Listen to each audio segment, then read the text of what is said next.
Hello, চলো আজ তোমাদের দেখায় ডালের বড়ি দিয়ে আর সবজি দিয়ে কিছু অন্যরকমভাবে চচ্চড়ি। দেখো আমি সবজি কেটে নিয়েছি, আদা, জিরে, মরিচ এগুলো সব একটা বাটবো। প্রথমে কড়াইয়ে তেল দিলাম, তেল দিয়ে বড়িটা ভেজে নেব।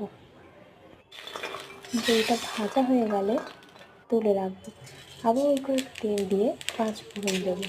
পাঁচ ফোড়ন দিয়ে হালকা একটু নেড়ে চেড়ে যে সবজিটা কেটে রেখেছিলাম সেই সবজিটা দিয়ে দেবো। সবজিটা হালকা একটু ভাজবো, ভালো করে ভেজে নেব সবজিটা।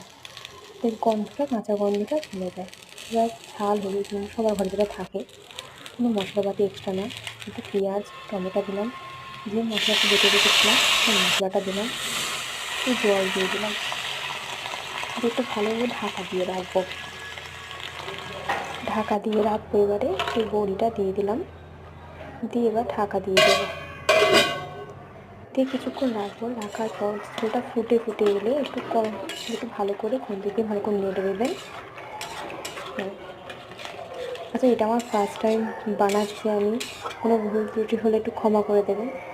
চচ্চড়িটা প্রায় ঝোল মরে এসছে, একটু ধনেপাতা দিয়ে আপনারা চাইলে গরম মশলা দিতে পারেন। কিছু টিপস, আজকের টিপস: ধনেপাতা যখন কাটবেন তখন ধনেপাতা পুরো কেটে কুচি কুচি করে রাখবেন না, তরকারি শেষ হওয়ার আগে কেটে দেবেন।